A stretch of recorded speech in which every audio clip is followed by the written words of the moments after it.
Hello everyone, welcome in science class. Students, आज हम लोग स्टडी करेंगे साइंस का एक न्यू टॉपिक, माइक्रो ऑर्गेनिज्म, सूक्ष्म जीव। तो चलिए समझते हैं। बच्चों, हम अपने आसपास तरह तरह के ऑर्गेनिज्म देखते हैं, जैसे कि सॉइल में, वाटर में, एयर में तरह तरह के ऑर्गेनिज्म देखते हैं। बट कुछ ऐसे ऑर्गेनिज्म भी हैं जिन्हें हम अपनी नेक्ड आइज से नहीं देख सकते हैं। The organism which cannot be seen with our naked eyes are called microorganism. ऐसे ऑर्गेनिज्म जिन्हें हम अपनी नेक्ड आइज से नहीं देख सकते हैं उन्हें माइक्रो ऑर्गेनिज्म यानी कि सूक्ष्म जीव कहते हैं। तो आखिर इन ऑर्गेनिज्म को हम किस तरह से देखेंगे?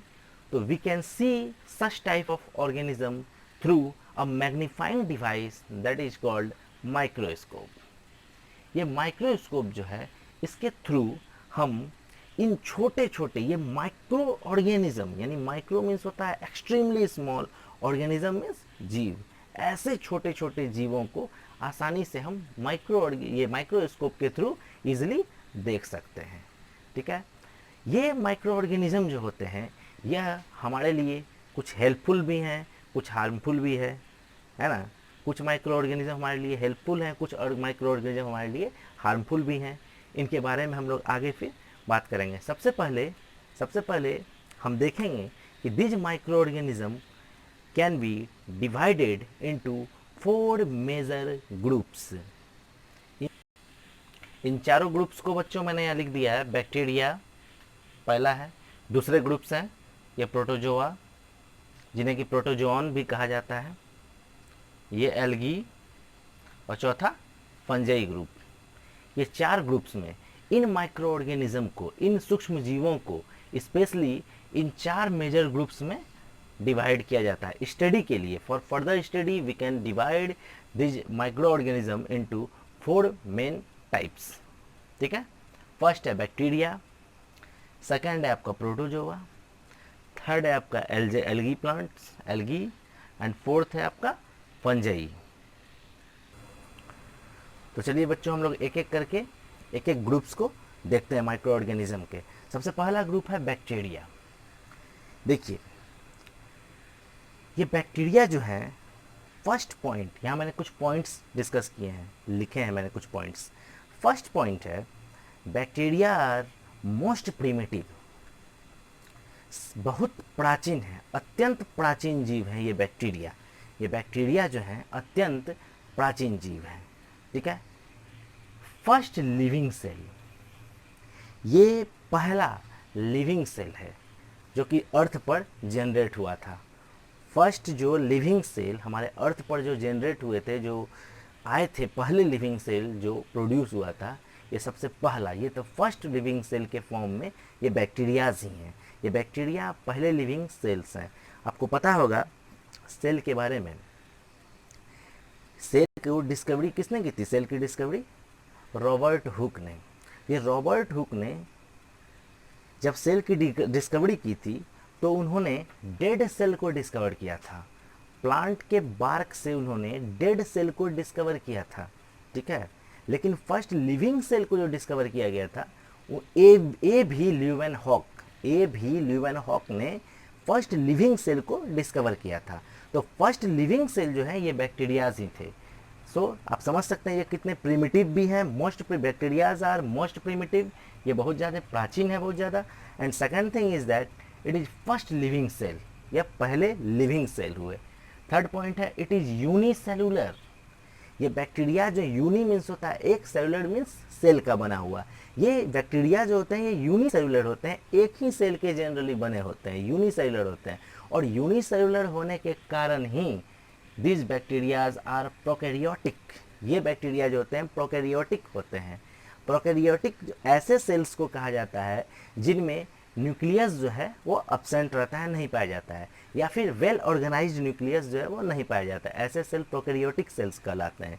तो ये बैक्टीरिया जो ये यूनिसेलुलर भी है, और यूनिसेलुलर है इस वजह से प्रोकैरियोटिक है। ठीक है, ये bacterias. There are mainly 4 groups of bacteria on the basis of their shape, यानी कि शेप के आधार पर, शेप के बेसिस पर बैक्टीरियाज को 4 ग्रुप्स में बांटा गया है। पहला है स्फेरिकल बैक्टीरिया, पहला स्फेरिकल बैक्टीरिया। सेकेंड पॉइंट है रॉड शेप्ड बैक्टीरिया, दूसरे टाइप के जो बैक्टीरिया हैं वो रॉड शेप्ड बैक्टीरिया हैं, और तीसरे टाइप के जो बैक्टीरिया हैं वो स्पाइरल बैक्टीरिया। ये तीन तरह के ग्रुप्स बनाए गए हैं बैक्टीरिया के on the basis of their shape, उनके शेप के अकॉर्डिंग ये तीन तरह के बैक्टीरियाज को आइडेंटिफाई किया जाता है। ठीक है, ये बैक्टीरियाज जो होते हैं, सबसे स्मॉलेस्ट बैक्टीरिया जो होता है उसका नाम है माइकोप्लाज्मा।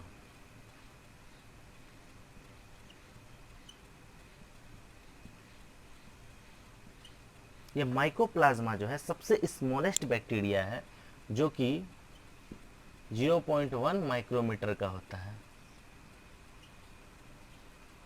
ये माइकोप्लाज्मा सबसे स्मॉलेस्ट बैक्टीरिया है जिसकी जो साइज होती है वो 0.1 माइक्रोमीटर होती है।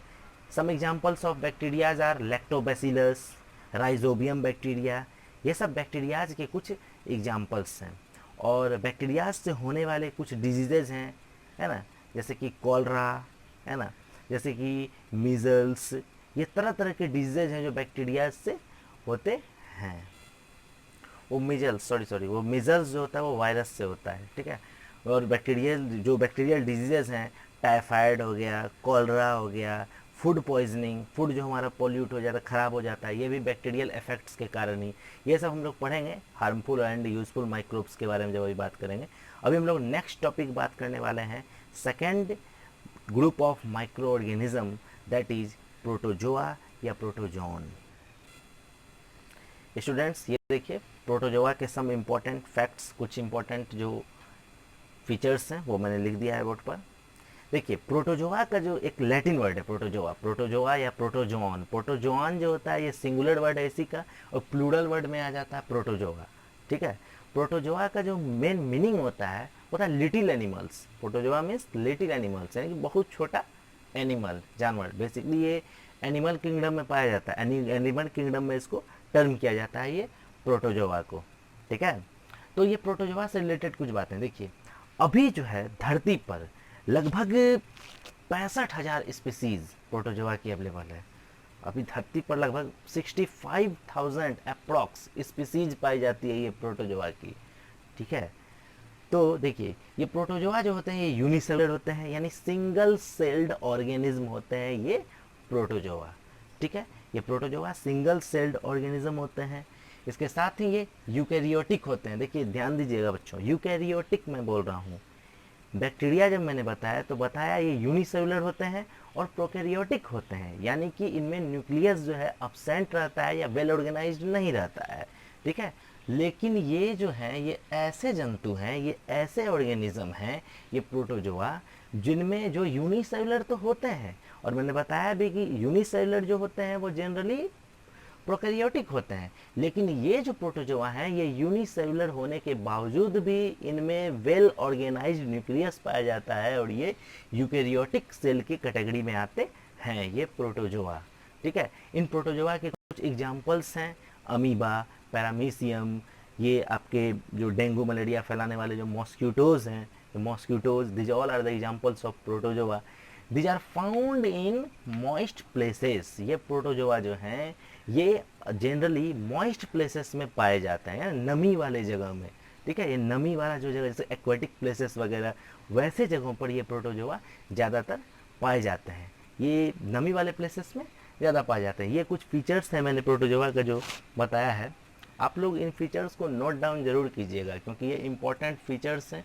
बहुत ही शॉर्ट में मैंने हर एक कैटेगरी का जो माइक्रो ऑर्गेनिज्म के जो एक एक मतलब एक एक कैटेगरी है, एक एक ग्रुप है ना, 4 ग्रुप जो बेसिकली अभी मैं बता रहा हूँ, उनके बारे में ये शॉर्ट नोट मैंने बताया है आपको।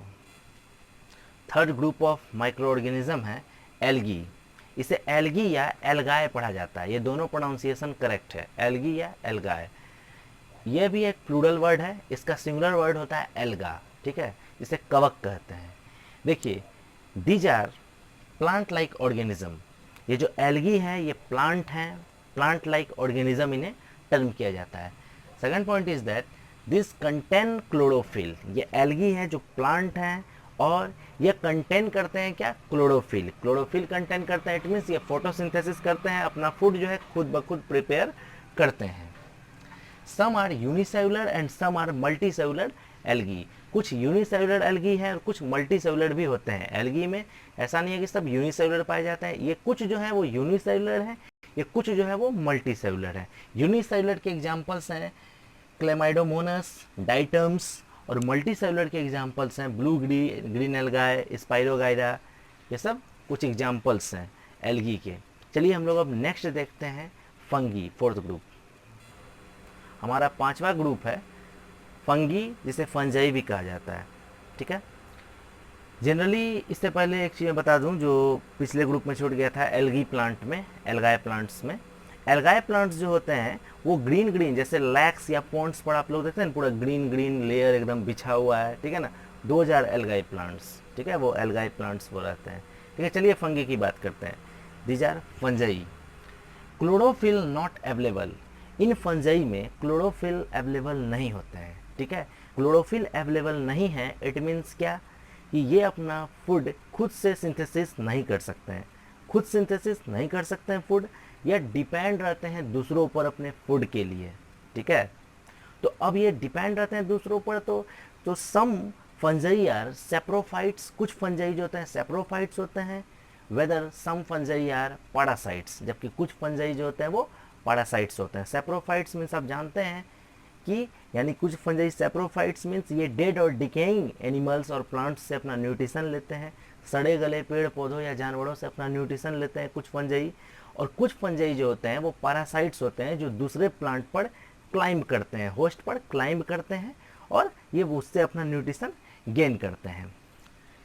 Second point is all fungi except yeast are made up of fine threads called hypha, यानी कि तंतु। जितने भी फंजाई होते हैं ईस्ट को छोड़ करके खास करके, ये सभी all these made up of thin threads, ये पतले पतले थ्रेड्स से बने होते हैं जिन्हें कि हाइफा कहा जाता है। हाइफा मीन्स होता है तंतु, एक जाल की तरह स्ट्रक्चर होता है, इनसे ये बने होते हैं। ठीक है, examples of fungi east, moulds, Penicillium, ये फंजाई के एग्जाम्पल्स हैं।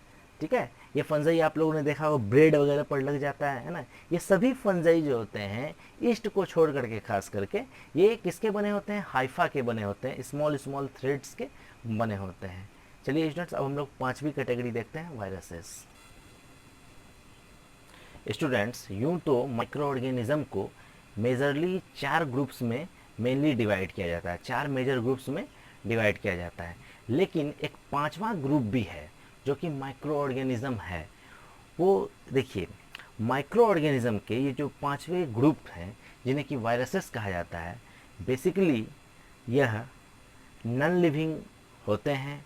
किस कंडीशन में, जब तक यह किसी लिविंग ऑर्गेनिज्म के बॉडी में एंटर नहीं करते हैं तब तक।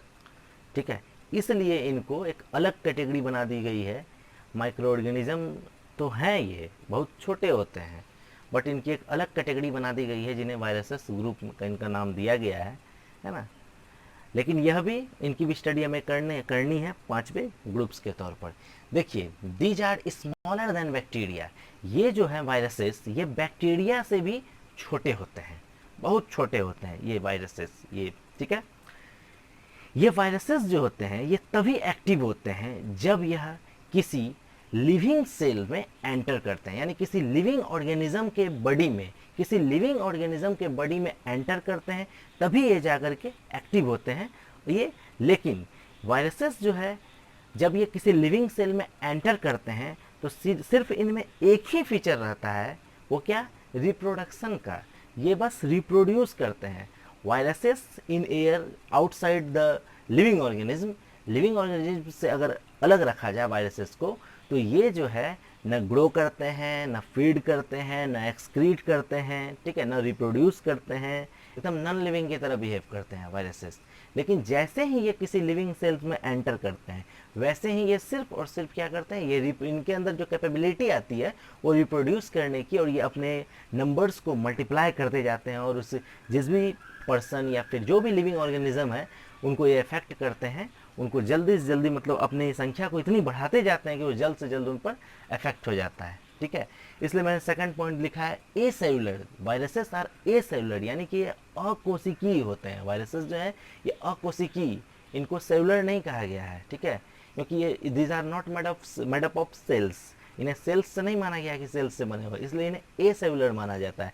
एक तरह से ये मृत जीवी हैं। ठीक है, एक तरह से कहा जाए तो ये जो है एकदम मरे हुए ही हैं जब तक ये लिविंग सेल में एंटर नहीं करते हैं, इसलिए इन्हें ए सेलुलर कहा जाता है। ठीक है, third point is smallest micro organism which can develop only inside the cells of host organism. These are smallest micro organism which can develop only inside the cells of host microorganism। ठीक है, fourth point है made by nucleic acid and protein. ये viruses जो ये बनते किस चीज़ के हैं, ये न्यूक्लिक एसिड और प्रोटीन से बने होते हैं ये वायरसेस। और देखिए डिजीज काउज्ड बाय वायरसेस, कौन कौन से डिजीज होते हैं जो वायरस के कारण अफेक्टेड होते हैं, पोलियो, चिकन पॉक्स, है ना। और सबसे फेमस और अभी के समय में जो बहुत ज़्यादा हम लोग अफेक्टेड हुए हैं इस डिजीज़ से, पूरी दुनिया प्रभावित हुई है, कोविड-19 कोरोना। जान रहे हैं इस कोरोना बीमारी को, इससे तो कौन नहीं जानता है, सभी लोग इससे अफेक्टेड हुए हैं। ठीक है, और देखिए वायरसेस के बारे में, फर्स्ट वायरस जो डिस्कवर किया था, फर्स्ट वायरस भी डिस्कवर किया गया था किसके द्वारा, इवानोस्की एक साइंटिस्ट थे, इन्होंने ही फर्स्ट वायरस डिस्कवर किया था, जिस फर्स्ट वायरस का नाम है टोबैको मोज़ैक। और ये फर्स्ट वायरस कब डिस्कवर किया गया था, 1892 में। 1892 में ये फर्स्ट वायरस डिस्कवर किया गया था। ओके स्टूडेंट्स, तो वायरस की कहानी यही रही। और ये माइक्रो ऑर्गेनिज्म का आपका चैप्टर में अभी जो मैंने इंट्रोडक्शन डाला और ये जो कैटेगरीज थी माइक्रो ऑर्गेनिज्म की, है ना, ये मैंने आप लोगों को बता दिया। तो आप लोग का अब ये क्लियर हो गया होगा सारा doubt. Okay students, thank you.